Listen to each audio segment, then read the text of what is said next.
Hello and welcome to PFF Fantasy Football Podcast, Week 11 Injury Report Edition. I'm your host, Ian Hartitz, and we are here to go through every single fantasy-relevant injury ahead of Sunday with some DFS and prop bet chatter along the way. Joining me, as always, on this wonderful Friday afternoon, PFF analyst Nic Bodiford. Nick, what's going on, man? Great day to be great.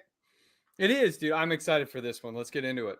Let's get at it. And with that, we're going to go position by position, ripping through all these injuries, hopefully about 30, 40 minutes, and then get to the rest of the show. So Bills quarterback Josh Allen not playing in a bunch of snow that likely would have had Devin Singletary unable to even see. He is not listed on the injury report with that handy-dandy right elbow injury. So Browns defense, 31st ranked defensive scoring and EPA allowed per play. I am very upset, Nick, that my bookie had to cancel my over bet when I smartly immediately heard the news, went to go pound that 41-point over, but you know, I get it. Book's going to do their thing. Apparently DraftKings is honoring the over-unders for those guys. So, hey, one of our sponsors we've always been reading off on here. Appreciate you guys over at DraftKings.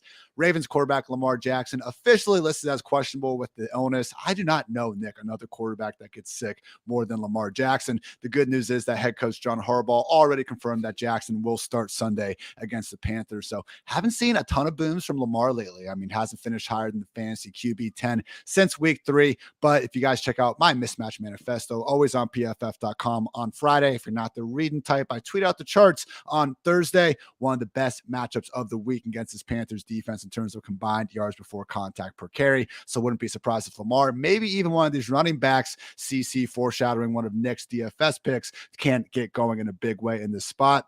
Rams quarterback Matthew Stafford not listed with a concussion, and hey, this is PFF's 32nd ranked offensive line after all. So even though Stafford is back, not expecting too much from this passing game. I mean, this dude hasn't even thrown multiple touchdowns in a game since week 2. His fewest adjusted yards per attempt since his rookie season, man. What a fall from grace for this entire Rams offense. Do not start anybody involved from the group if you do not have to.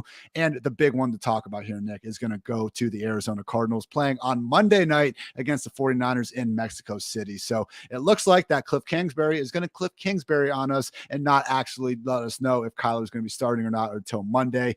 Don't have the official designation just yet. That will come on Saturday, but Cliff has already called Kyler the dreaded game time decision. Colt McCoy also banged up with a knee injury, but I tend to think he'll have the better chance of getting out there. Nightmare scenario if both guys are out, then we get Trace McSorley getting the start against Nick Bosa and company on Monday night. So Nick, again, with Kyler, he was being called a game time decision last week. We've already kind of got word that they don't really want to force him back into action. I think that's an organizational belief after he did play through the pain in 2020 and it did not go well at all. So we kind of saw this last year where they really did take their time getting him back out there. Only when he was truly 100% was he allowed to get going. So do you have any lean on Kyler playing? I'm expecting him not to. I would love to hear something before Sunday, but because it's so, like, to me, it's 50-50 best case. And because it's Monday night, there's a good chance you won't have Jimmy Garoppolo to pivot to. Thoughts on the Kyler situation? So the data suggests that he will sit. Quarterbacks miss an average of 1.8 games due to hamstring strains, and they see a pretty massive dip in fantasy production at 36.2% in their first game back. That's from Adam Hutchinson's injury index. So I don't think he'll play. I hope that he is able to get 100% and then just come back well above that average dip. Yeah, my best ball teams would appreciate it if Kyler would push through the pain, but good point. Yeah, I'm not expecting Kyler to play. Look, if you're like me and you're in some of these leagues where the group of, streamer quarterbacks, it can actually get a little bit deep there in your 10 or 8-man leagues. If you happen to have one or two of those, like, I do think it might be worth holding out hope, if you can get Jimmy Garoppolo as the guy to pivot to, but Colt McCoy against this front seven when he's not going to be healthy in his own right, that's pretty rough. So if you have to, if it's close at all, just go with the guys playing on Sunday. Final note here, Panthers quarterback PJ Walker out with an ankle injury, the latest Panthers quarterback to suffer a high ankle sprain. So will be Baker Mayfield under center in Baltimore. Not expecting that to go too well. I will say Baker played his best football of the season last time we saw him in the second half of that Panthers Week 9 loss to the Bengals. But again, just tough to really expect too much of anything out of this offense. Moving right on to running back. Steelers running back Najee Harris, not listed with that knee injury, although Mike Tomlin earlier in the week did say that Najee could be limited. So we're still working as the clear lead back ahead of Jalen Warren after the bye. It was more of a 60-40 split, though. A borderline RB2 this week. I'm ranking Najee as, whereas Jalen Warren, just someone that right now, with this still true backup role, we can't trust as a standalone player. But my goodness, I don't think there's a better handcuff out there that is still available in more leagues than not. Cowboys running back Ezekiel Elliott. This one is a little bit interesting, Nick, because Zeke said he expects to suit up. Mike McCarthy doubled down and said he is anticipated to play. I guess I'm only worried because he's still listed as questionable, and last week he was questionable, and Jerry Jones was saying he expected him to play. But I think it's fair to put more credence behind Zeke and McCarthy than it is, forever optimist Jerry Jones out here. I do expect Zeke to play. Are you with me? I think this one's really tough. Like, he supposedly suffered a grade 2 MCL sprain, and average missed time is just over 3 games. So I'm looking at him as like a total toss up for this one. But even if he is active, like I think I'm still just excitedly starting Pollard. Yeah, I would have to rank Pollard ahead of Zeke at this point. The big thing that everyone's been kind of missing with Zeke, like, look, go back to that Eagles game 2 weeks before he got hurt. I think it was actually the week before he got hurt. He actually outperformed Pollard in that game, was looking pretty spry out there. And then he got injured in that Lions game, continued to play through the pain. So kudos to him for doing that. But the big problem with Zeke is we could live with the inefficient running, just not quite being as good as Pollard, but still getting the goal line stuff, if we had anything in the pass game. But there is nothing this year. There's 6 total receptions in 7 games this season. I mean, if you look in the past, man, last year Zeke caught 47 passes. Before that, 52, 54, and 77. So again, Zeke, even though he's still playing ahead of Pollard, it really has swung more to Pollard with the overall usage even before this injury happened. So if we're not giving Zeke the benefit of a bunch of these checkdowns either, I do think we have to actually rank Pollard ahead of Zeke. That said, Pollard will be more of a mid-tier, RB2 as opposed to that locked-in top 5 play that he's been the last few weeks. In Detroit, Jamal Williams not listed. He was, not able to practice on Wednesday with an illness. Good to go the rest of the week. And then we have DeAndre Swift practicing full all week with the ankle and shoulder injuries. But as we know, he is still banged up. So 2 of the last 3 weeks, Nick, Swift has not been listed on the final injury report. And he's gotten full practices in to end the week. And yet he hasn't gone out there and actually gotten a big size role. They seem to be more than happy, allowing Justin Jackson to continue to make this a 3-back committee. I mean, Craig Reynolds is out of it, and it still just didn't even matter last week. So I caved at the end of last week. We talked about it when he got that full practice and the no designation. It seemed good. But at this point, Nick, I'm standing strong. I need to see it before I'm treating DeAndre Swift as anything more than an RB3. Is that fair? Yeah, I think it's fair. The designation thing is so aggravating because the NFL changed their rules for what they do and don't like list on the report, even when guys are injured. Yeah, RB3 is fair. I'll probably keep him in the low end RB2 ranks just because of the upside, but it's what you're saying is fair. It's one of those things too, where if you do have him at the bottom of your top 24 because of the buys and because some of the other injuries, that's fine. Not someone that needs to be shoved in the starting lineup. So by any stretch of the imagination, only thing I know with Jamal Williams, guys, 15 plus carries in all but 1 of his last 7 games. This has been a Giants defense that we've seen Drake, ETM, Pollard, McCaffrey, and almost Dameon Pierce go for over 100 rushing yards against. Bears running back David Montgomery, good to go. Had that personal issue that kept him out of practice on Wednesday, not listed on the final injury report. Guys, this is someone that should be forced into fantasy lineups of most shapes and sizes because one Khalil Herbert out for the foreseeable future with that hip injury that landed him on IR. So pretty good matchup here, man. Falcons defense that's allowed top 10 finishes to Deontay Foreman, 2 of them actually. Austin Eckler, Joe Mixon had an RB11 finish. So yes, Justin Fields. We've talked about this plenty of times on the podcast. Guys like Fields, Hurts, Josh Allen, all the dual threat quarterbacks don't always produce the most fantasy friendly running backs because they're scrambling instead of checking down and they factor into that equation near the goal line. But Justin Fields, while he does that, the Bears run the ball so damn much that doesn't really matter. Bears running backs actually have the 4th most carries in the NFL through 10 weeks of action. So you take Herbert out of that, and now all of a sudden we're looking at Montgomery getting 20 plus touches in an offense that all of a sudden is showing us some signs of scoring upside. So I do have Montgomery as a top 15 option out the position this week. I'm pulling up my handy dandy rankings that you guys can find on the PFF app and over at pff.com. And yeah, ahead of James Conner, ahead of Deontay Foreman, ahead of Miles Sanders, Jamal Williams. These are guys that, other than Conner, who I just think there's more of a matchup problem and not having Kyler there potentially, but Foreman, Sanders, Williams, even Pacheco, they at least have one other party in their backfield. Right now, Montgomery sure looks like he'll have none. Interesting one here, Nick. Ravens running back Gus Edwards questionable with the hamstring injury. Over the bye, John Harbaugh did say that the plan is for Gus to play. I did not see him, though, call Gus a game-time decision like Mark Andrews, so might have missed that. Again, trying to get through every single one of these injury reports in a small period of time on Fridays, but it doesn't look great for Mark Andrews with that game-time decision call. I'm a little more confident in Gus Edwards being out there. So that said, man, we've seen this. Regardless of who's active in Baltimore, they're going to use 2 to 3 running backs each and every week. So even if Gus is active, I wouldn't be surprised if we see him and Kenyon Drake end up having a similar amount of carries. What's your read on the situation right now? Because it's a damn good matchup against the league's sixth worst defense in PPR points per game allowed to opposing running backs. Yeah, Gus, I think he'll be super hard to trust just because of the nature of the injury and just trying to sift through what the Ravens do with their injuries. We'll talk about Kenyon Drake. I'm high on him this week. As for Mark Andrews, though, were you saying that oh yeah, he's going to be a game time decision? That seems like gamesmanship to me because he was a full participant in practice today. Okay, that's good. But yeah, they did give him that actual dreaded game time decision call. But that Baltimore game's at 1:00 though, so I don't really care as much. We'll find out before the game start, and it'll be great day to be great. We're done with the 9:30, bullshit over in there in Europe. I'm happy the fans, it was fun. I enjoyed listening to Germany crowd getting wild too, but we are back on America time. Gotta love that.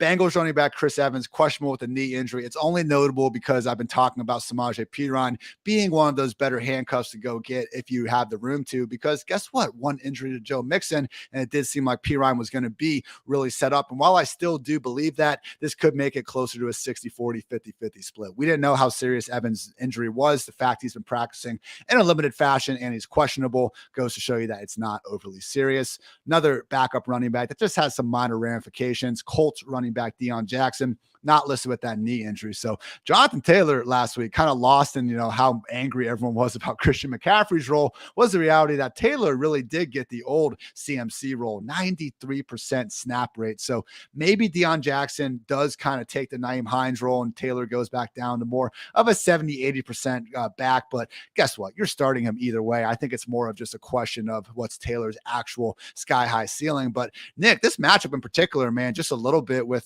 some of our DFS takes, but I love the idea of paying up to Taylor and even like Dalvin Cook this week. I view these guys very similarly. Most of the value on DraftKings is in the 6 to 7K range. Really, I think Josh Jacobs like 7,500, where you see most of that ownership drop off. And sure, if he can get all the way up to Saquon, that's great. But with the Colts, home 7-point dogs against an Eagles defense that is dead last in EPA allowed per run play. They lost, just behemoth Jordan Davis in the middle a couple of weeks ago. And after that, the Texans went for 168 rushing yards. The Commanders went for $152 with nobody, I believe, as good as Jonathan Taylor, with all due respect to our guy, Dameon Pierce. So on the other side with Dalvin Cook, we have a situation with the Cowboys. Yes, they've been a great defense overall, but as we've seen, Leonard Fournette and more recently Aaron Jones have been able to pop off big time with 120 plus rushing yards in their own right. So Jonathan Taylor, Nick, is he tickling your pickle for a GPP RB play? Yes, I think GPP is very interesting. I think we're going to learn a lot with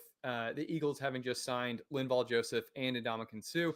Can they plug the holes? If they, I like the dice roll. Yeah. I like the dice roll. That is true. I mean, God, leave it to the Eagles to address every single possible concern rather quickly. Great organization these days. Chiefs running back Jerick McKinnon not listed with those hamstring and shoulder injuries. Just remember, guys, we take Clyde Edwards-Helaire out of this backfield. Yes, that's great news for Isaiah Pacheco, but there's still 2 running backs there. The other one, Jerick McKinnon, continues to have that every down pass game role pretty much. So every down pass game role. Good freaking sentence, Ian. But he's out there getting the majority of the targets. And when we look in this matchup, especially, I guess it is going to be the Sunday night game, so we don't have to worry about as much on the main slate. But RB needy teams out there. Jerick McKinnon without Juju, without Mecole Hardman. Yes, we're firing up Kadarius Toney all over the place. We'll talk about him in a little bit, but don't be surprised if McKinnon ends up being someone getting those 7 to 8 targets.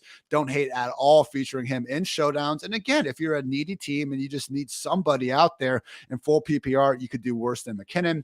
Saints RB Mark Ingram continues to be out with a knee injury. Be a lot cooler if Andy Dalton could actually freaking throw Alvin Kamara the ball. But look, obviously you're starting Kamara regardless, so it's kind of a moot point. Commanders running back J.D. McKissick out with a neck injury. So with that, Brian Robinson continues to split things with Antonio Gibson.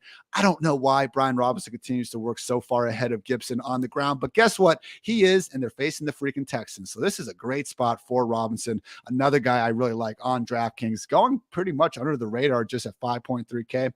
The Texans have had 9 games this year. They've allowed the overall RB1 or RB2 on 5 separate occasions. So really is a defense that I don't think that they're going to be able to stop.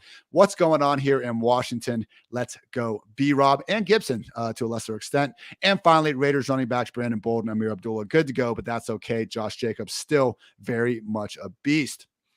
All right, guys, before we get going on to wide receiver, I want to give a quick shout out to some of our lovely sponsors out there. Of course, we got to pay the bills to keep this wonderful PFF Fantasy Football podcast above ground. And with that, let's give some love to our friends over at Western and Southern. The PFF Fantasy Football podcast is sponsored by Western and Southern Financial Group. While you focus on your roster moves, Western and Southern helps advance your money moves. Buying your first home. I'm trying. Plan to start a family. You'd like to think so. Wondering how to make your money grow? That sounds great. Western and Southern's playbook of life insurance, investment, and retirement solutions helps you rest assured on game day. Team up to understand needs and address goals with a game plan built just for you. Get started now at westernsouthern.com/PFF.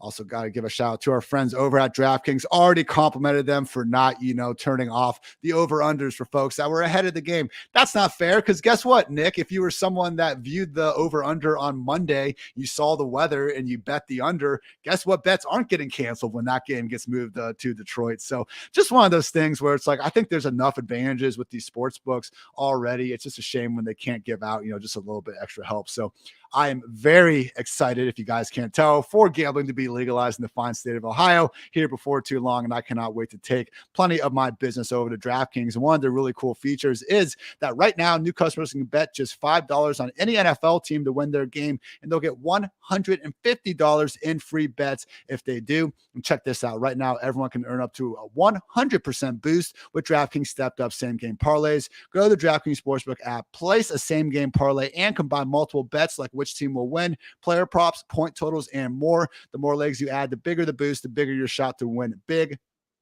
Download DraftKings Sportsbook app now. Use code PFF. Place a $5 bet on any NFL team to win their game and get $150 in free bets if they do. Only at DraftKings Sportsbook with code PFF. All right, guys, let's move on to wide receiver here. So first, there are some, IR moves we're going to have to talk about in the next 2 sections. Most notably, number 1 fantasy wide receiver, reigning fantasy MVP, Cooper Kupp with that high ankle sprain is on IR, expecting to miss at least the next 4 weeks. Certainly wouldn't be surprising if he is out for the rest of the season. So look, Allen Robinson has 2 touchdowns this season, has yet to get 65 yards in a game. Van Jefferson, it took until his 3rd game back to catch a pass. Bennett Skronek has turned his last 10 targets into 24 scoreless yards. Nick, because of this injury, Tyler Higbee, they now actually need him a little bit more as a wide receiver. We saw that last week. I have him back in the tight end 1 range. Other than Tyler Higbee, do you have faith in anyone in this offense? I think I have A-Rob as my wide receiver 31 or something. So, okay, it's not the worst play, but nobody needs to be started by any stretch. No, nobody here needs to be started. Screw them. All right. Just like I want them to be better, not them personally. You guys can get that. With the Cardinals, good news here, actually. Wide receiver DeAndre Hopkins wasn't called a game time decision. Thank you, Cliff. Was that so hard? Actually told us that his hamstring issue is more of a maintenance deal, and he clarified that it's not nearly the issue it was last year. So continue to fire up DeAndre Hopkins as a rock solid upside wide receiver 1. The bigger question, Nick, is if Marquise Brown is going to be out there. So our guy Mogul always bringing a positive vibe to the PFF Fantasy Pods. Appreciate you, my man. He did note that Hollywood looks like he'll play, saw him moving well in practice. So it's one of these things where we don't know until Monday night. So if Marquise does get activated off IR tomorrow, that is going to tell us if he's going to be out there or not, because they wouldn't activate him and then make him, inactive and just go through that whole process. Might as well just leave him on there for another week. So if Marquise Brown is back, the most ideal situation, Nick, would be he just moves AJ Green and Robbie Anderson straight to the bench, and we get a full game of Hopkins, Hollywood, and Rondale Moore. I am not 100% confident that's going to happen, though. We did see this happen last year where AJ Green and Antoine Wesley, unfortunately, kept having that full-time role, and Rondale Moore was relegated to more of a gadget play. So Rondale playing a lot better this year than he did last year, just to be quite frank with it. I want to assume rational coaching here, Nick, but as we know in Arizona, it's not always the easiest thing to do. How concerned are you about Marquise Brown's return for Rondale Moore and to a lesser extent, DeAndre Hopkins? I'm not worried about DeAndre Hopkins. I was filtering through data the other day and thought for a second that Hopkins, like 45 targets since he's come back, or 47, was like an error, because he's just been a target vacuum. I'm not worried about Hopkins at all. And Rondale, I think he's been double digits in 3 of the last 4 weeks. Like he's doing a really good job. Targets are earned. Wide receivers in their initial game back from non-specific foot injuries, it's not bad. It's not like worst case scenario, but it can take them a little while to get going again. So I think we start Hopkins and Rondale just sort of as we normally would, and not really overthink it. Another factor here is that Zach Ertz is out of the lineup. So like Hollywood could just come in and just kind of take that role, and that target role, and nothing might change, or I don't think anything will change for the other wide receivers. We have seen guys in this offense like Robbie, even James Conner a little bit play, but under a little bit of a pitch count. So I'm not trusting Marquise Brown this week. It's also a really tough matchup against the 49ers, likely with your backup quarterback out there that we've seen be far more willing to just check the ball down to Hopkins and Rondale than necessarily air it out to Hollywood. So very good that Marquise Brown is like back this soon. I don't know. It sounded like, I think the first actual diagnosis was that it was going to be a season ending issue. So very good news there. I am going to continue to treat Rondale as a low-end wide receiver too, regardless of Marquise's overall status. So good point there, Nick. Bengals wide receiver Jamar Chase out for another week with a hip injury. Continue to fire up T. Higgins and mostly Tyler Boyd in all your fantasy lineups. Also, don't be surprised if Hayden Hurst gets a little bit healthier coming off that bye, gets a little top 10 treatment himself. Raiders wide receiver Devontae Adams officially questionable with an abdomen injury. I'm tentatively expecting him to play because he practiced in a limited fashion all week. One hell of a matchup here, though. I think he's going to get shadow coverage from Patrick Surtain, PFF's highest graded cornerback in overall defensive grade among 132 qualified players at the position. So, look, Adams went for like 90 yards and caught 8 passes when he got shadowed by Surtain earlier this season, but it's going to make life tougher. And should he bench Adams? Of course freaking not. But hey, I'm just saying it's going to be fun. Go out there. Let's watch some good football and tournaments on DraftKings. That's where maybe you consider this a little bit more and take your foot off the gas. But always remember, matchups, tiebreaker, not a rule of thumb. Start your studs. Eagles wide receivers A.J. Brown and Devontae Smith good to go, playing through those respective ankle and knee injuries. Remember, Dallas Goedert is out of the picture with that shoulder issue, so it would make a lot of sense if AJB and Devontae have a little bit higher of a target floor. Also, Nick, it does seem like Stephon Gilmore should be tracking A.J. Brown all over the field. He's usually shadowed throughout the year. Now, he didn't against Devontae Adams every snap last week. We obviously saw high leverage situations at the end. He got another game-winning PBU. Dude's having a hell of a season, but I do wonder, man, could this be the week we really get back to seeing that Devontae Smith breakout going on, maybe feasting against the lesser corners in that Indianapolis defense? Then again, the Colts have been pretty damn good overall this year against wide receivers. How are you feeling about this matchup, Nick? Because I do, one of my picks on the Roto Grinder show was the Colts +7, just because this is a banged up Eagles offense, and we've already talked about some of their deficiencies on run defense. So if styles make fights here, man, I do think the Colts offense should be a little bit better than we'd expect against this Eagles defense. And again, if we're looking at what the Eagles can do offensively, pretty much everyone is banged up in their passing game right now, and they're facing a pretty damn good pass defense. Yeah, Colts +7 sounds pretty reasonable to me. Isaiah Rodgers is not he's a pretty decent corner. Kenny Moore he's beatable. If Devontae Smith gets some more time on the interior with Goddard out, I think that would be really smart. But I thought about writing up a couple players this matchup. Actually, did write up Paris Campbell. I think that this one offers a lot of interesting questions that we kind of get to figure out. Yeah, there's a lot of moving parts here. Absolutely. Vikings wide receiver Justin Jefferson not listed with this toe injury. The only fun kind of point about this is that Trayvon Diggs got asked to name his top 5 wide receivers in the league this week and curiously left off one Justin Jefferson. Now, the list wasn't as egregious as people were making it out to be. He had his brother, Stephon Diggs, at number 1, Devontae Adams, number 2, Tyreek Hill, number 3, Jamar Chase, number 4, which I think everyone can pretty much agree with is fair. The only reach was, his teammate, CeeDee Lamb, actually going in there and being number 5. So he took his teammate over Justin Jefferson, but I didn't think it was the most absurd or the most slanderous thing out there.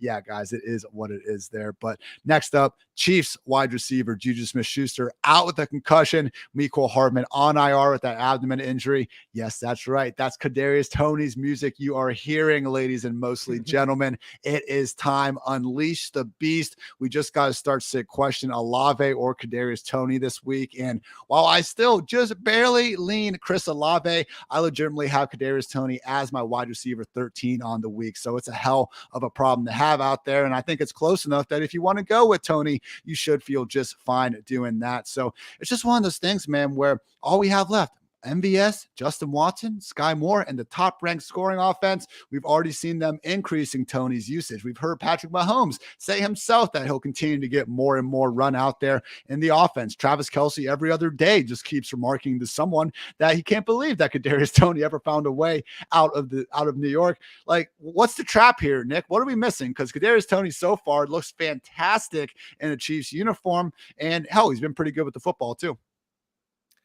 That is a phenomenal start sit question to have. My answer to that is just start them both. I like right. Why would it be between that and not? I try to start them both there. I might have to. So I have Toney as a high end wide receiver too, and this was earlier in the week, waiting on some injuries to pan out. Just seeing how he responded to a moderate sized workload. He probably deserves to just be in the wide receiver 1 conversation right now. It's wild times to be alive. Gotta love it. All those weeks, guys, we had Toney sitting on our bench with the fake hamstring injury, wondering if it was worth it. We made it. Hopefully, fingers crossed, knock on wood. Let's go, Kadarius Toney. Love the freaking memes of him, saying Patrick Mahomes and just getting the laser eyes treatment on Twitter. Fun times being had by all these Kadarius Toney managers. All right, Bills. Oh wait, Angels back. He also has Tyler Boyd. Jeez, man. 3 of my top 14 wide receivers. Pick your fighter. They're all awesome choices. Appreciate you tuning in though, Angel. Bills wide receiver Isaiah McKenzie, not listed. He had some, worrying illness earlier in the week, but he is good to go. Interesting, man. I think Isaiah McKenzie is low-key a pretty good wide receiver 3 this week. He ran around 80% of Josh Allen's dropbacks last week. He's been distancing himself from Khalil Shakur now ever since that brutal game he had against the Chiefs quite some time ago. So with McKenzie getting the feast on a Browns defense that's 31st in scoring and EPA allowed per play. And hey, guess what? First-round pick and slot corner Greg Newsome ruled out with the concussion that he just suffered on Friday. So I don't like McKenzie's over on 25.5 receiving yards. I love it, Nick, and don't underestimate what he can do as a pure fantasy piece as well. With the Giants, Wan'Dale Robinson, questionable with the hamstring, got downgraded on Thursday. It sounds like he still has a chance to play, but look, we already had enough volume concerns here. Only wide receiver that is fantasy viable this week is going to be Darius Slayton, who Nick very rightfully called out as a nice breakout play last week. Great job by you, Nick. With the Houston Texans, Brandon Cooks and Nico Collins were limited earlier in the week, but they are not listed on the final injury report. Just realize, guys, this is an offense implied to score fewer than 19 points. I mean, other than Dameon Pierce, none of these guys need to be in your lineups. With the Denver Broncos, Jerry Jeudy out with an ankle. KJ Hamler out with a hamstring injury. And hey, we got Kendall Hinton, if that's not enough. Also questionable here. Actually, not questionable.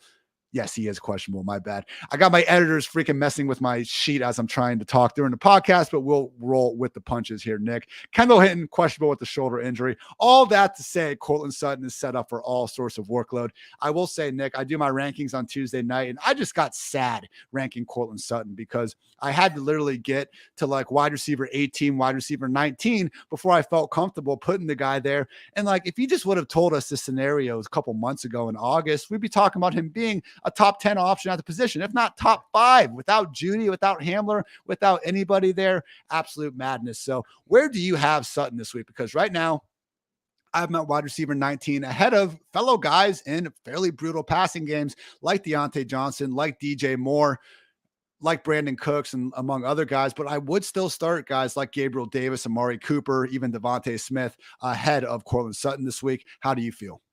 Yeah, I've got him as the wide receiver 22 right now. And I'm going to do updates this afternoon. He might end up as a high end wide receiver 3. Miguel, I would go with Gabriel Davis over George Pickens and Paris Campbell in that start sit. Good guys to have, though. I really do think Pickens, we're going to see some big days here, potentially this week against an overrated, in my opinion, Bengals secondary. Paris Campbell, 3 top 12 finishes, last 3 games of Matt Ryan under center. Just a little more worried about that Eagles game. Again, I think it can be close, but I think their path to success is going to be more so on the ground than through the air. What's up, Nick?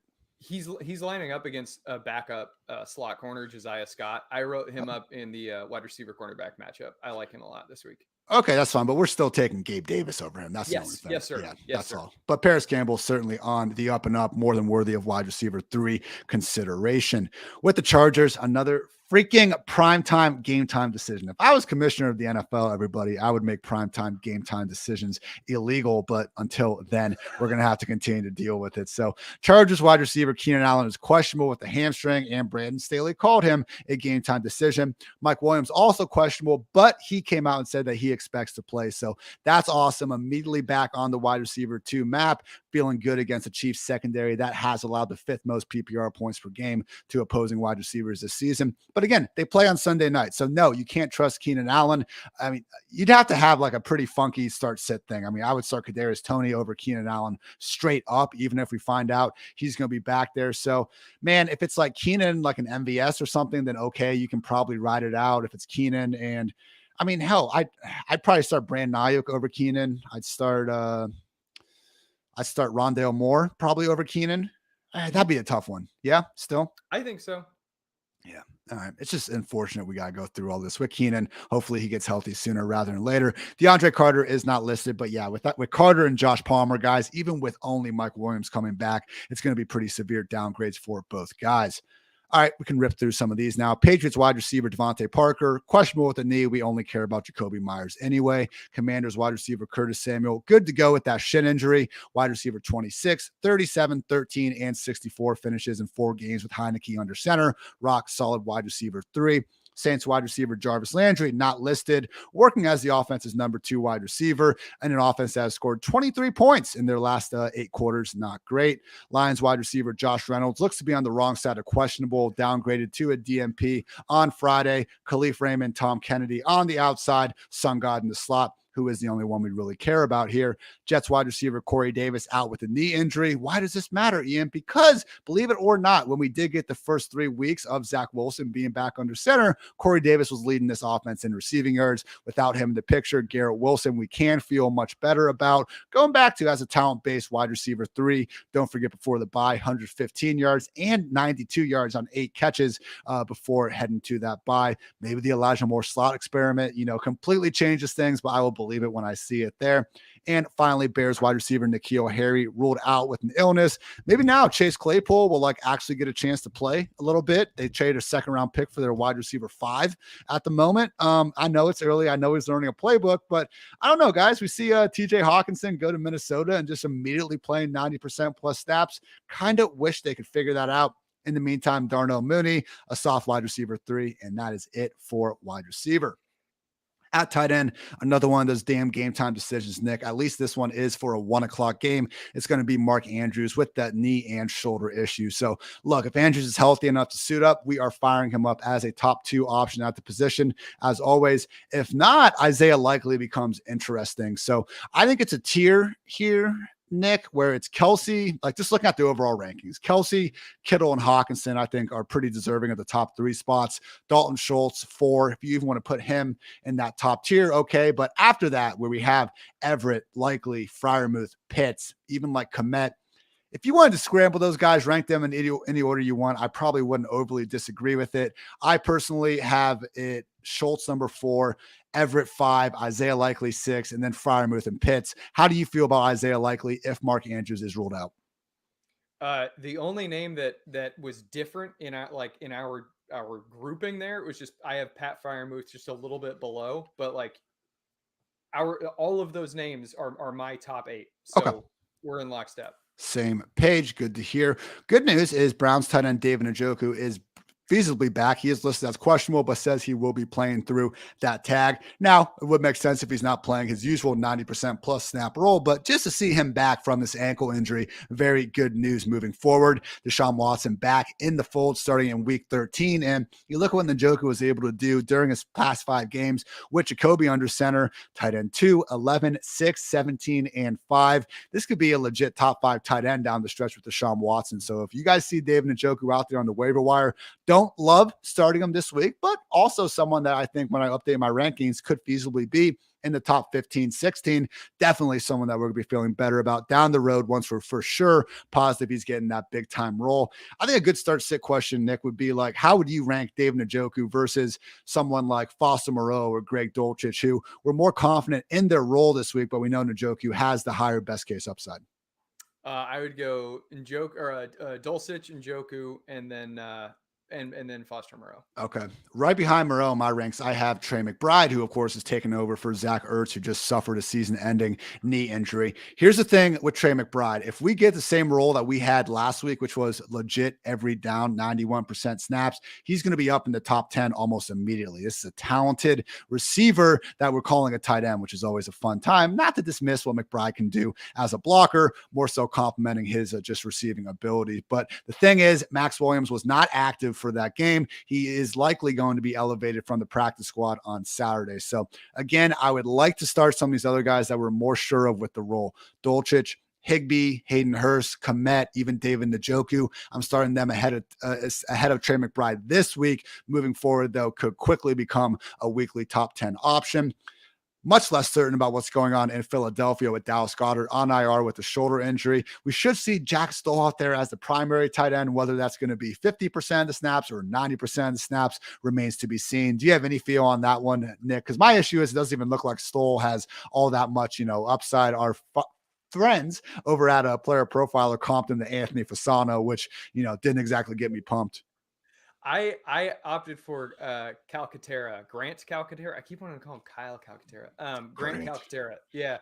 Just because he is he had a better collegiate receiving profile. I'm not pumped about him, but I think I added him in 1 or 2 industry leagues, and I added Trey McBride everywhere I could. Just as just hold him and see what happens. And after 1 week, you can probably drop him. Can you name the other tight end on the Eagles roster right now? The other time, no, I'm stalling. He played quarterback in college. Tyree Jackson. That's a fun one. I would not have gotten it. That could be a fun one, but yeah. And the story here, I do not think there's going to be a fantasy relevant tight end in Philly during Goddard's absence. Bears tight end Cole Kmet, good to go. He had that thigh injury earlier in the week, not listed on the final injury report. I would just say people he has 5 touchdowns over the past 3 weeks on 15 total targets. So it's one of those things where, hey, he's scoring. And as long as Justin Fields keeps on having a high passing touchdown rate, it's going to be fine. But man, this is still just such a low volume passing game. Nothing against Kmet. He's clearly shown he has a good ability to go find the end zone, but don't be surprised if it is going to be a bit boom or busty down the stretch. Good news, Gerald Everett, Chargers tight end, not listed with that groin injury, went for 6 catches, 71 yards against this very Chiefs defense back in week 2. I think he warrants top 6 treatment at the position. Final few notes, Giants tight end Daniel Bellinger out again with that eye injury. They're using a committee behind him. Can't trust anyone. Colts tight end Jelani Woods is out with a shoulder injury. They're going to split up things with Kylan Granson and Mo Alley Cox, so we can't really trust them. And finally, Commanders tight end. This one's interesting. Logan Thomas is not listed with a rib injury. He actually did run a route on 79% of Heineke's dropbacks last week, which is as elite as we could basically ask for. Usually it's that 80% threshold, 79% okay. We'll take it. And we got Armani Rogers out with a knee injury. Armani is kind of their other tight end that they are more willing to throw the ball to versus guys like John Bates. So, hey, man, Washington going up against his Houston secondary, 30th ranked group and coverage grade. I mean, I think guys look, I would start Foster Moreau, Trey McBride, even probably like Tyler Conklin and stuff, among others, ahead of Logan Thomas. But I've heard worse ideas in DFS land. Do you have any feel here for Logan Thomas, Nick? You basically just said it. I wouldn't start him in redraft. I'd consider him in GPP, but like that knee, we talked about that earlier in the season. I think he tore 3 different ligaments. Like He hasn't looked the same. Yeah. Damn.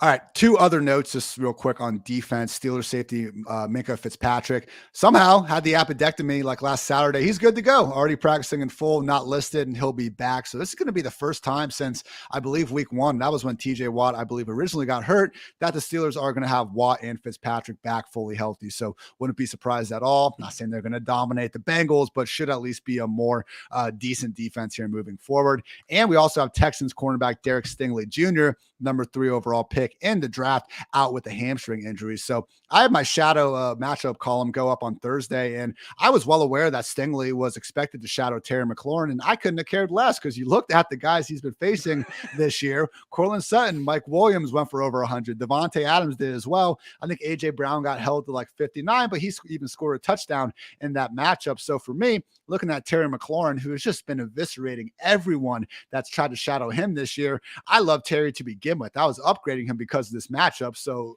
of course, when we lose this guy and now we get the backup in the equation, I'm not going to be fair in that. So again, Stingley, very, very bright future. He's being asked, though, to cover legit number 1 wide receivers. So that's why he's not even graded inside of PFF's top 100 cornerbacks this year in pure coverage grades. So, guys, can't miss prop of the week. We were able to get home on the Dalton Schultz one. I'm trying to do a better job not screaming it at you, 10 times during the podcast, but we'll aim for 2 or 3 here just to make sure you get it.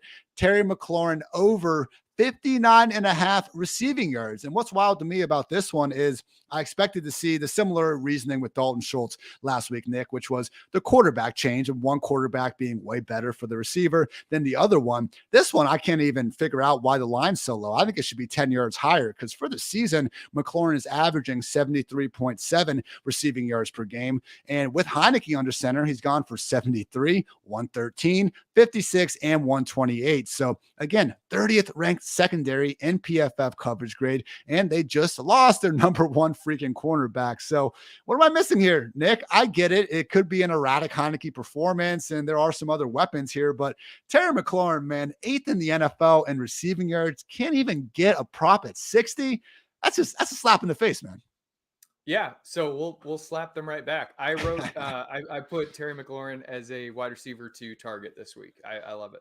Great stuff. We will slap the shit out of them back. Before we get finished up here, Nick, let's give a quick shout out to our friends over at Sleeper. Got to do our sleeper segment of the week. And our sleeper of the week, I'm going to go back to my guy, Isaiah McKenzie. And I would say those are my 2 favorite props I've managed to find digging around overall. So Isaiah McKenzie, again, just 25.5 receiving yards is his receiving prop. And I even think as a wide receiver 3 against the Browns defense that is without Greg Newsome. And guess what? They were pretty terrible even with Greg and Newsome out there this year, specifically against the pass. So getting to move indoors, this potential shootout now. Isaiah McKenzie, number 3 wide receiver in the NFL's, I believe. Are the Bills still second ranked scoring? If they're not, they're top 5.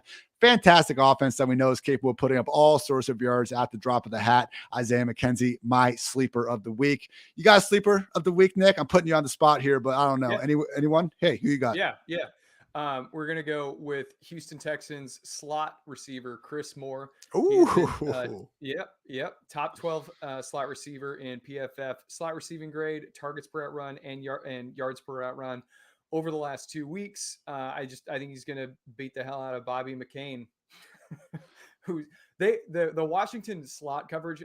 They're on their, I think, 3rd or 4th guy this year. And yeah, I think Moore can get it done.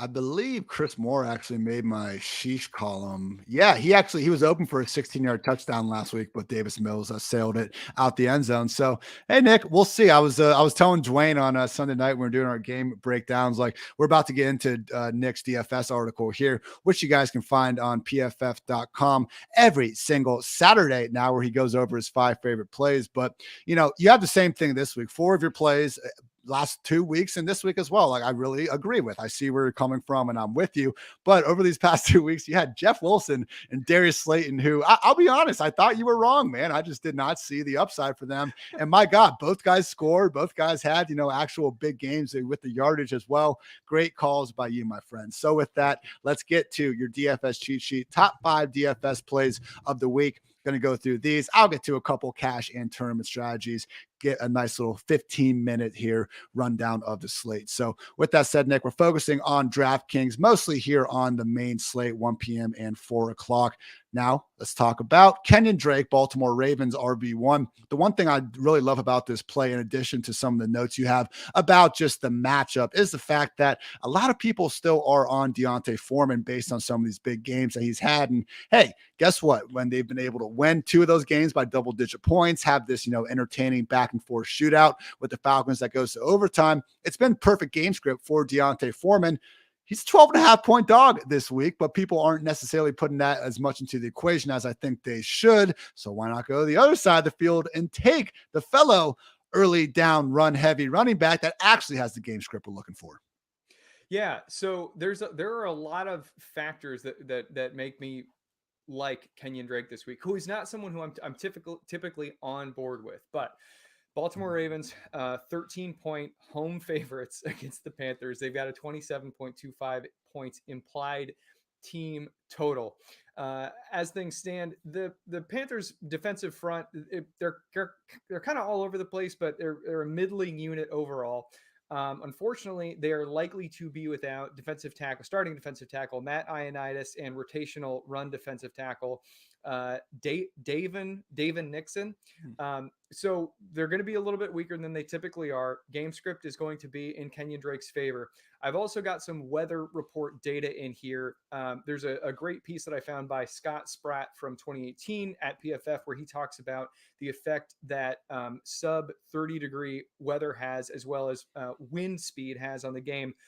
Without getting too deep into this, basically the figures come together to project like a 5% dip in completion percentage for with the current forecast at Baltimore Stadium. Baltimore's a really smart team. I think that they're going to be aware of the difficulties they're going to face weather-wise, and so I think that they're going to give a little bit more to the run game even than they normally would because of that.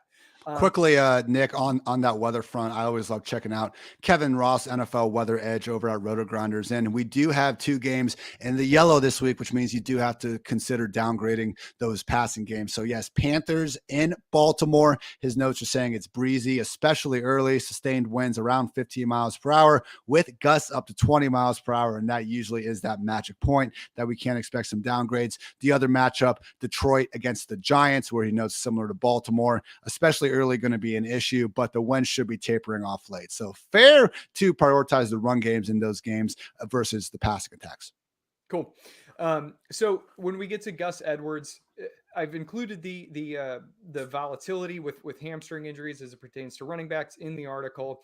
They come with a 14.3% re-injury rate. They've got a 24.9% dip in fantasy production upon their initial return. That's, as always, props to Adam Hutchison. He has had 2 weeks to get right or 3 weeks to get right, but they tend to miss 3 games. So he's technically going to come back a little bit early. And I'm actually, what was his? So he went limited, and okay, limited again. So Gus Edwards is not fully healthy. Does that mean he won't play? We don't know. But given the current situation, I think that Kenyon Drake is going to have a decent sized workload here. The other thing is that Drake has kind of just been dominating the passing down work. He doesn't get a huge amount of passing game volume, but it is his to lose.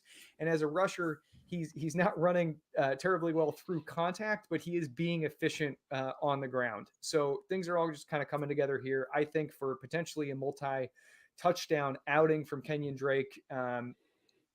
The Panthers, so they are averaging 19 opponent rush attempts inside their own 5 per game, which is Jesus. second most in the NFL. Wait, And no. Is that like on the season? that is, you can go check this out. This is per the PFF offensive line, defensive line matchup chart. And I was kind of shocked by that figure. Maybe I'll have to go double check that figure, but as it says in there, the raw total per game.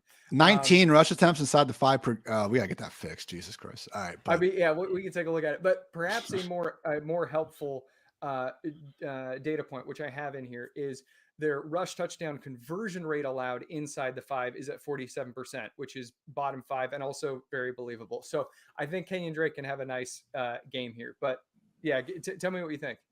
No, I think all that's fair, even with our potentially faulty inside the 5 rate aside. I think look, at the end of the day, it's a running back looking at potentially upwards of 15 to 20 touches inside of an offense at home, favored by 12.5. And one of the things you can check out in my Mismatch Manifesto article is the reality that the Ravens have one of the biggest advantages at the line of scrimmage of the entire week in terms of their combined yards before contact per carry. So really, only the Lions against the Giants and the Bills against the Browns are better positioned. And hey, Kenyon Drake not getting nearly as much attention as guys like Devin Singletary and even Jamal Williams on DraftKings. So cool with that call. Next up, you're going back to the well with the man that has 4 straight weeks as a top 5 fantasy quarterback, Justin freaking Fields, now all the way up to 7.6K on DraftKings this week, facing off against the Falcons in Atlanta. So we got that dome life in a week where we are having to deal with some of Mother Nature's bullshit. So looking at Fields, I think the one interesting thing, amongst others, that you bring up in the breakdown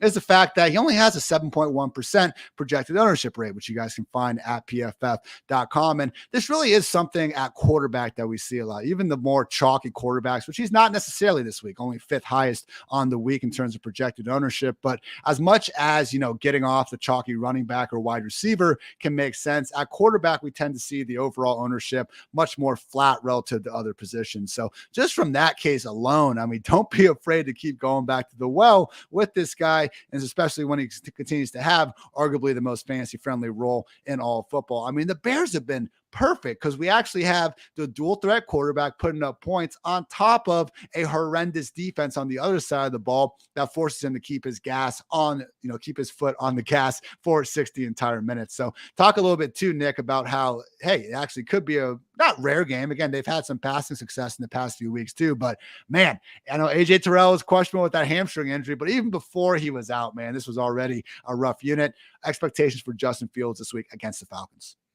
So the fun thing with this is that Fields has really excelled as an intermediate depth passer between 10 and 19 yards down the field. That's also where the Falcons are just getting blowtorched. So they're in that range. They're number 27 in PFF coverage grade. They're this is so bad. They're 25th in yards allowed per coverage snap. 32nd, 25th in catch rate allowed, and they're the most fantasy friendly team or offensive friendly team in yards allowed per coverage snap on targets between 10 and 19 yards down the field. They're 25th in explosive pass play rate allowed, and their open target rate is 39.5%. That's 19th. And I think that all that is really interesting here with one, Fields' ability to deliver the ball in that area. But what I see matching up very well is the speed of Darnell Mooney and Equanimeous St. Brown. St. Brown, he's not what his brother is per se, but they're both 88th percentile in the 10-yard split in their 40-yard dashes. And with this open target rate and this propensity for allowing big plays, I think that those guys can I think that they can help Justin Fields get to a big time passing day on that in that intermediate area of the field. We don't need to cover in depth how good of a rusher Justin Fields has been. He is insanely elite in this regard. And the Atlanta Falcons front seven is really not very good against the run. They're allowing 1.58 rushing yards before contact. That's 5th most. They have had a 63.2% negatively graded run play rate, which is 11th highest. So I like Fields' ability to just get it done both ways here.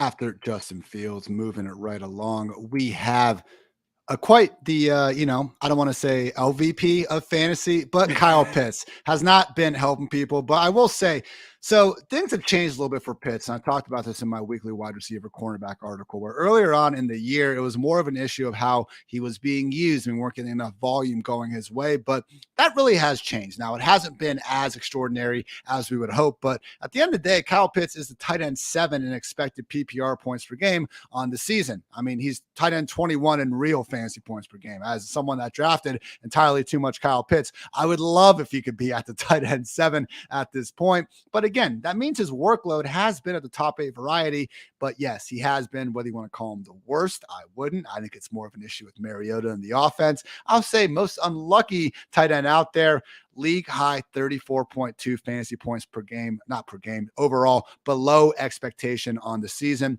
Only Chris Olave and Deontay Johnson have more unrealized air yards than Kyle Pitts. So the opportunities are there, Nick. We saw him a couple weeks ago with the ball in the open field, go for 80 yards and a score. He has the upside. We know what he can do. Can this be the week and a potential shootout with that game total? One of the few. I think it's only Bears, Falcons, and Chiefs, Chargers in the 50s this week. Can we finally get behind Kyle Pitts? Come on. I think so. I like him a lot as a GPP play. I think you could fire him up in cash too. Among NFL tight ends with 30 NFL tight ends with at least 25 targets. Pitts is number 2 in targets per route run. He's number 7 in yards per route run. Number 1 in average depth of target. What is fun about this matchup is the Chicago Bears linebackers, their interior guys, are both kind of uniquely bad in their own way. So Nicholas Morrow, he's a very good tackler, but he allows a 71% open target rate. And he's the sure tackler.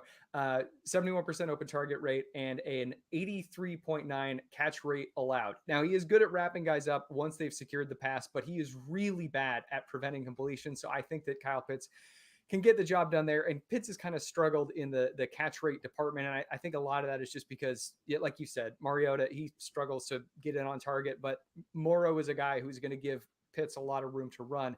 Now, the number 2 interior linebacker here, Jack Sanborn, is the guy who replaced Roquan Smith. He is just he's just bad all over.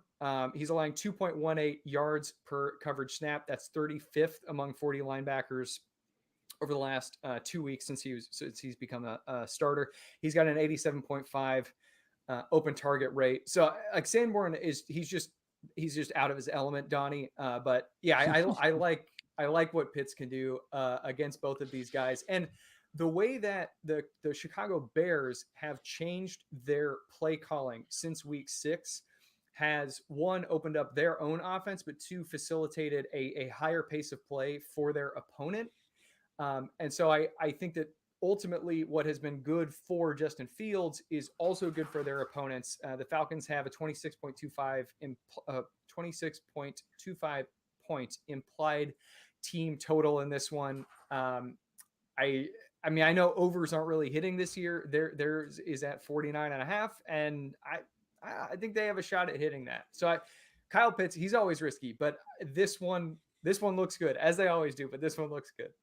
They do always look so good. And I appreciate your little shout out to Donnie there. Well done. Good, sir. All right. Before we get to your main event, and your main event is a certain Rams running back as a little spoiler, but I want to talk about CeeDee Lamb, a bit safer of a play. 7,500 on DraftKings just might not be high enough for a guy coming off that 150-yard 2-touchdown performance, continuing to get to work from the sweet, friendly confines of the slot. And I think that has been the big change that we've seen this year, missing from the Cowboys offense that, faltered when it did not need to falter down the stretch last season. When they lost Michael Gallup, what happened? They moved CeeDee Lamb to the outside, and they had Cedric Wilson going from the slot. That's why you would have these annoying games like in the wild card round when you look up at the targets and CeeDee Lamb has 5 and Cedric Wilson and Dalton Schultz having far more. So just that, man, just having CeeDee Lamb more so in the slot. They've been willing to use him even in the backfield a time or two. He's getting, schemed up to sort of touches we see. And as we saw last week, one of the latest guys to, just burn Jair Alexander to a crisp at points. So CeeDee Lamb, we've always known the talent's confidence there. The usage is also there, and they're doing a good job scheming him. I know Kellen Moore gets a lot of flack, and, we can point to certain decisions made at certain times and, help back up some of those claims. But hey, at least for this year, doing a great job with CD. It's been awesome to see him really start to catch his stride with Dak under center. You like his chances of torching old man Patrick Peterson and backup Duke Shelley there on the outside. Yeah. So with Duke Shelley, he's their number 4 cornerback, because they've got Dantzler on injured reserve, and then his backup, a Caleb Evans. He's out with a concussion. So Shelley did come up and he made a great play at the end of the game last week. But he was, I think, a Chicago Bears cast off from last year. So that's not a great sign. Patrick Peterson, he has been really good. I think that, one, the way Lamb wins, I think that he can kind of succeed against him. But two, I don't think he's really going to have to. The wide receiver cornerback matchup chart projects him for 10 snaps against Patrick Peterson. The really exciting part here is the 19 projected snaps against slot cornerback Chandon Sullivan. Lamb, for a variety of reasons, I enjoy talking about GPP plays, but I think that Lamb is justifiably the chalk wide receiver play this week. The PFF projects him have him, I think, at like 25.7% rostership rate. That is going to be really high, and it also might be hard to keep up with other teams in the field if you don't have him. But across the board, CD is basically a top 6 slot receiver in the NFL. He's number 4 in PFF receiving grade. He is number 6 in targets per out run, number 3 in yards per out run. The list goes on. He's number 1 in explosive pass plays generated, and that's super exciting. He has 16 of them in the slot. He leads all NFL slot receivers by a margin of 3 explosive pass plays. Chandon Sullivan, conversely, 4.1% explosive pass play rate allowed. That's 26th in the NFL, with number 1 being good. He is 28th in PFF slot coverage grade, 88.4% catch rate allowed. That's number 28. He's CD's going to torch him. He's going to freaking torch him. It looks like CD is going to torch him. I think that sometimes the chalk plays can be a little bit risky, but this one looks like it's going to be a lot of fun.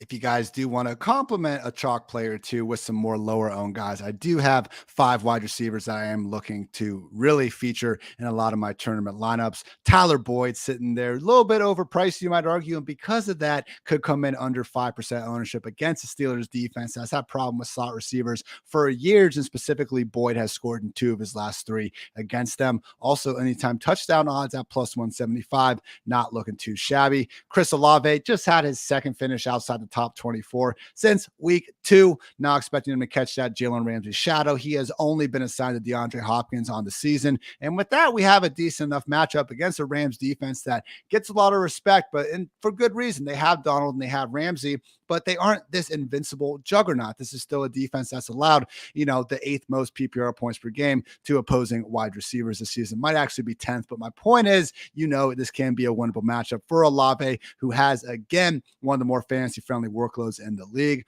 Amari Cooper, also someone that, we're fading in a shootout in a dome because of these arbitrary home-away splits that apparently have only impacted Amari Cooper and no other NFL player in the history of the league. Like, look, man, I asked Kevin Cole, who I enjoy talking to every Wednesday and Thursday here on the PFF Fantasy Football Podcast. Kevin, much smarter person than myself about some of this stuff, just in terms of his ability to run regressions and models and stuff that I usually just put into Excel and move on to the next thing. I asked Kevin, is there any truth, anything to the idea that Cooper could just be like a significantly worse player on the road? No, it's noise, okay? Even 17-game seasons are such a small sample compared to any other sport. So I'm balking at the home-away splits. Amari Cooper against the Bills secondary that's still banged up, still not getting Tre'Davious White back. Don't be afraid to go the well with Cooper or even Donovan Peoples-Jones, who's affordable enough in his own right. Final points, Paris Campbell as a pivot off of Nico Collins. I do like that call. Again, 3 straight top 12 finishes. And as Nick brought up earlier, not 3 straight, with Matt Ryan under center, 3 straight. And as Nick brought up before, getting that sweet matchup from the friendly confines of the slot. And then finally, I want these Pittsburgh wide receivers, man. It's going to happen. It has to happen at some point, Nick. Deontay Johnson, league high, 81 targets without a touchdown. And George Pickens, look, I understand that he's not going to rush for a touchdown every week, but with Chase Claypool out of the picture, we actually are seeing him now get those spare handoffs that they like giving to their wide receivers. And the biggest thing for me is we look at this Bengals team, and they've actually been pretty good on defense this year. I mean, in the passing game, have yet to give up 300 yards in a game. They're like top 10 in PPR points per game, allowed the wide receivers and whatnot. I think it's a little bit flawed, man. You start looking at their actual schedule. Here are the quarterbacks that the Bengals have had the pleasure of facing this year: Mitch Trubisky, Cooper Rush, Joe Flacco, Tua for like a quarter, and then Teddy Bridgewater the rest of the game. Lamar Jackson, okay, yeah, that's tough. After that, Andy Dalton, Marcus Mariota, Jacoby Brissett, and PJ Walker / Baker Mayfield. So yeah, you can only do what you're going to do against the competition that's placed in front of you. But you take away Chidobe Awuzie, who's done a pretty good job against Deontay Johnson over the years, and maybe, just maybe, we see Kenny Pickett start playing a little bit like a first-round pick, and we get some finally fireworks going in this offense. So Deontay, Pickens, even some Pat Freiermuth, definitely some GPP options I'm looking for in the passing game. And with that, Nick, our main event. Tell everyone why, if you can keep your streak going here. Jeff Wilson 2 weeks ago, Darius Slayton last week, and now Kyren Williams, Rams running back. What's going on with Kyren? So remind me, I spaced on sharing my over unders, my prop okay, bets, we'll get to them. Yeah, we'll get back to those. But so Kyren Williams, all right, he is a GPP only play.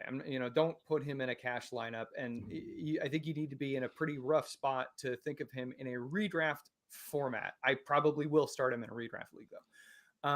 The Los Angeles Rams are 3-point road underdogs against the New Orleans Saints. So I think the game script will lean a little bit pass heavy.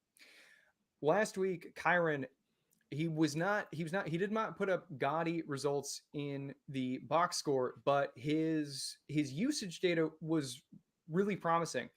In his first NFL game, he outsnapped Darrell Henderson 11-9 on passing downs and 4-2 in goal to go situations. He was more efficient as a rusher, although he only had one carry. He took it for 9 yards. What is really exciting with this, though, is among 39 NFL running backs with 10 receiving snaps in Week 10, Williams' 30% targets per out run rate and 3.00 yards per out run rate were second only to Jerick McKinnon on the week. His targets per out run rate was fifth, and the yards per out run was trailed only Jerick McKinnon at 3.11. Those are sizable targets per. I mean, we want like our number one receivers at these kinds of levels. And again, the workload, it's a small sample size, but it was an extremely promising debut as I think a junior at the University of Notre Dame. Last year, he produced an 18.4 targets per out run rate. That was tied for 14th among all NCAA running backs, and 1.47 yards per out run rate. That was sixth. So he has a good pass catching profile, and it was good to see him continue that in his first NFL game. Now, there's some injuries at play here. Cooper Kupp is obviously out. I don't think that Williams can just become Cooper Kupp's replacement, but they both work in the short area of the field, and Matthew Stafford, with some injuries on the offensive line, is going to be looking for an outlet pass with Cooper Kupp off the field. Williams maybe could steal a little bit of that. As it pertains to injuries on the New Orleans side of things, they are very likely to be with. Actually, I think we got a ruling on at least one of these guys, but Pete Werner was linebacker Pete Werner was 2 DNPs Wednesday and Thursday with an ankle injury. Marcus Davenport was 2 DNPs with a calf injury. Hold on, I got it. Pete Werner is ruled out. Cameron Jordan is ruled out, and Marcus Davenport ruled out. 3 for 3. Yeah. So we have 3 front 7 starters who are going to be out this week. And these are not guys who had been big, like extended injury absences that have been already influencing New Orleans run defense data. These are regular starters who were just out this week. That's significant. New Orleans 57.6 PFF run defense grade is middle of the NFL. It's 18th in the NFL. They have a long list of missed tackles, 49 of them so far. That's eighth most in the NFL, and they are allowing a 64% touchdown conversion rate. Inside the 5, that's third highest in the league. So if this data holds, this usage data holds, I mean, it would be great if it increased, but if it just holds and he continues to lead passing down snaps and lead on goal to goal touches, the table is set for Williams to just have a great game out of nowhere. Again, he is a GPP play, but we're looking for home run hits, and he identifies in that regard. So I think the one, especially when you hit Jeff Wilson a couple of weeks ago, the play here with Kyron is hopefully getting ahead of the really encouraging usage. If we see him go on and like take control of this backfield or just be the clear cut pass down back, we're on it this week. Whereas if we see it this week, then next week he's going to be the tournament play that everyone is talking about, potentially taking the step forward. My concern would be that a lot of those numbers could be skewed by the fact that he only had 5 snaps in the first 10 drives, and they basically threw him out there for the entirety of the final drive. That said, he really made the most out of all of his touches on that drive. And you can say it was mop up and the defense wasn't trying as hard and all that. But my God, Cam Akers is dead last in the NFL in yards per touch. Darrell Henderson, I think, has generally been good. I think he's probably over the past 2 years consistently been the Rams' best running back. And Sean McVay still will not give the guy any sort of benefit of the doubt when it comes to actually trying to give Henderson the full feature workload we've seen here. So, hey, man, Nick, it's one of those things where I agree with you. Don't do it in redraft. Don't do it. God, don't do it in cash. But man, in a full PPR site like DraftKings, I mean, where else is the ball going to go in this Rams offense? Yeah. I really is Sean McVay going to dial up everything for Henderson? No. Akers? No. Tyler Higbee? I doubt it, but maybe we're looking up and we see Kyron Williams have those 8 to 10 targets. So, okay, man, we'll see. I like the call. This is I've always wanted, like, Nick, if I ever get cancel and just have to go off my own thing, like I'm doing a Galaxy Brain DFS podcast where we just smoke a ton of weed and, don't even have to like actually worry about it at that point. But for now, I'll keep my, corporate hat on and continue to try to be a good guy. But no, I mean, I'm not sure what you do in your off time when you're trying to come up with some of these, but Galaxy Brain move by you, my friend. And I'm talking myself into it the more I get going. So maybe, just maybe, we have one source of life in the fantasy sphere over here with the Rams. Let us know what prop bets you got real quick before we get out of here. Yeah. Darnell Mooney over 45.5 receiving yards. Kyle Pitts over 37.5 receiving yards. Justin Fields over half of a passing touchdown, and then 3 CeeDee Lamb ones over 5.5 receptions, over 75.5 receiving yards, and plus 110 anytime touchdown scorer.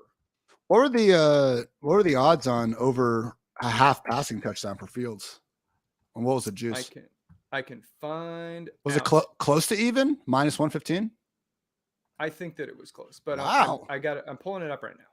Okay, that's fair. I don't want to lead you guys astray. You're good. I mean, against that Falcons secondary, I would have thought they'd given him like at least like 1, set it at 1 and kind of live with that. 0.5. That's this is my bad. It's minus 285, so it is not close. Okay, yeah. I mean, it's not awful, but it's you'd have to like parlay it. That said, 6 straight games with a passing touchdown for Justin Fields. Great day to be great. Oh, look at Mogul, giving me a chance to actually bring up something he brought up instead of seeming like an egotistical whatever guy. But yeah, guys, there is a lot of stuff going on with Twitter. I really don't pay attention to exactly all this. When I get done for the day, I usually just watch like MMA videos and, do whatever and bug Nick about, how he comes to these great DFS picks and whatnot. But yes, if there is something crazy going on with Twitter, I mean, I still want somewhere to go barking to everyone and just being a little bit of an idiot from time to time and having fun. And as much as nothing would change with the podcast, with my articles on pff.com, I am going to go ahead and start a newsletter where maybe at some point it's just things that I would have tweeted, but now we can't tweet. So I do tend to think that Twitter is going to live, but you know what? I've been meaning to do this anyway. Want to try to branch off in some other directions. And yeah, if you guys like some fantasy football rambling, some other stuff, and just general goodness, I am going to start trying to get this newsletter going. Great day to be great. It's pinned up on my Twitter account at iHeartitz. Check it out. Subscribe if you're into it. And God forbid, one day we open up Twitter and it disappears. That's where you can find me. But again, the podcast is going nowhere and we will have other stuff going on as well. So I'm not too worried. Last night was pretty entertaining in the old Twitter sphere with everyone freaking out with it. We had my guy Danny Kelly over at the Ringer, retweeting all of his favorite jokes from over the years. So just one of those things. things, but trying to stay ahead. And as wild as that would be, if it just gets wiped off the earth, we'll see what happens, Nick. But what a world, what a time to be alive, some might say. But you know what? Let's just focus on week 11 as the big takeaway here. Go get those dubs. Go get us ready and set for hopefully a fantasy championship chase. Nick, let the folks know what you got going on over at PFF.com, as well as a number of other places over the fantasy industry. Yeah, we've got the wide receiver cornerback matchups to target and avoid. Comes out on Fridays. The DFS cheat sheet, top 5 recommended plays, which we just covered, comes out on Saturdays. I've got weekly recaps on Monday mornings at the 33rd team. Starts and sits for all positions at 4for4, rankings at Nerdball, as well as my podcast on the Nerdball Fantasy Football podcast feed. I think that's it, at Nic Bodiford NFL on Twitter. Great day to be great. Give Nick a follow. And yeah, guys, just have a good weekend. How about that? Week 11 here, we got Ohio State, Michigan coming up next Saturday. I am absolutely terrified. Can't be overlooking Maryland and their shitty ass crab cakes though. In the meantime, I didn't mean it. I think crab cakes are good, but seriously, you are freaking dead, Maryland. And with that, we're gonna get going. For Nick, I'm Ian. Thanks as always for tuning in to PFF Fantasy Football Podcast. Until next time, take care, everybody.